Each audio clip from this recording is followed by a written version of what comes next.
Hi எல்லாருக்கும் வணக்கம். Welcome to Foodies Lover 2020. இன்றைக்கி நம்ம பார்க்க போகிற ரெசிபி மஷ்ரூம் 65. இந்த சேனலை நீங்கள் ஃபஸ்ட் டைம் பார்க்குறீங்கன்னா மறக்காமல் சப்ஸ்கிரைப் பண்ணிக்கோங்க. வாங்க இப்போ வீடியோக்குள்ளே போகலாம். இன்றைக்கி மஷ்ரூம் 65 செய்ய காளான் வந்துட்டு ஒரு 200 கிராம் காளான் எடுத்துருக்கேங்க. நல்லா வாஷ் பண்ணி இந்த மாதிரி வந்து கட் பண்ணி வச்சுருக்கேன். கொஞ்சம் பெருசாக தான் கட் பண்ணி வச்சுருக்கேன். நீங்கள் வந்து உங்களுக்கு தகுந்த மாதிரி கட் பண்ணிக்கலாம். ஃபஸ்ட்டு மசாலா ரெடி பண்ண ஒரு மிக்சிங் பவுல் ஒன்று எடுத்துக்கோங்க.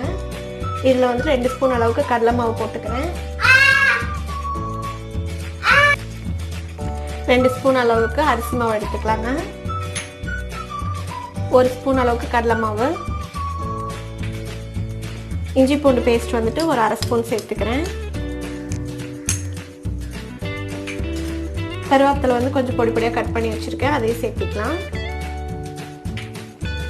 இதுக்கு தேவையான அளவுக்கு உப்பு போட்டுக்கலாங்க.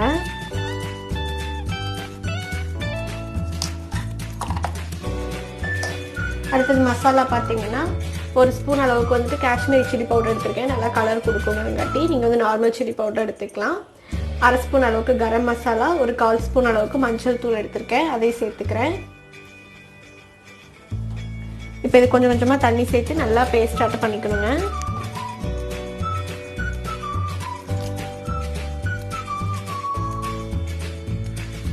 இப்போ பாருங்கள், இந்த மாதிரி கொஞ்சம் வந்துட்டு கெட்டியான பேஸ்ட்டாக கலந்துக்கிட்டேங்க.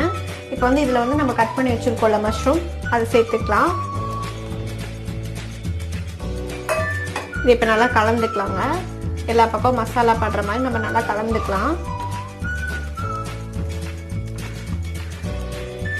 இப்போ மசாலாஸ் எல்லாம் நல்லா கலந்து விட்டாச்சுங்க. இப்போ நம்ம வந்து எண்ணெயில் பொரிச்சு எடுக்க வேண்டியதுதான். எண்ணெய் காய வச்சிடுறேன். இப்போ எண்ணெய் நல்லா காஞ்சிருச்சுங்க. எண்ணெய் நல்லா காஞ்சோடனே நம்ம காளானை வந்து ஒன்று ஒன்றா போட்டு நம்ம வந்துட்டு 2 பக்கம் நல்லா பொரிச்சு எடுத்துக்கலாம். மீடியம் ஃப்ளேம்லேயே வச்சு பொரிச்சுக்கலாங்க.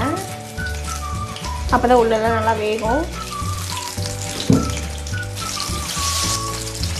இந்த மாதிரி பொன்னிறமாக ஆகிற வரைக்கும் நம்ம பொரிச்சு எடுத்துக்கலாங்க. அவ்வளோதான், நம்மளோட காளான் 65 சூப்பராக கிறிஸ்பியாக ரெடி ஆயிடுச்சு. மசாலாலாம் எதுவுமே உதிரவே இல்லைங்க, சூப்பராக ரெடி ஆயிடுச்சு. கண்டிப்பாக இந்த ரெசிபியை ட்ரை பண்ணி பாருங்கள். இந்த வீடியோ உங்களுக்கு பிடிச்சிருந்தா லைக் பண்ணுங்க, ஷேர் பண்ணுங்க, மறக்காம சப்ஸ்கிரைப் பண்ணி பக்கத்துல இருக்க பெல் ஐகானையும் கிளிக் பண்ணி வச்சுக்கோங்க. so that நாங்க போடுற வீடியோஸோட நோட்டிஃபிகேஷன்ஸ் உங்களை வந்து சேரும். தேங்க்ஸ் ஃபார் வாட்சிங். Stay tune.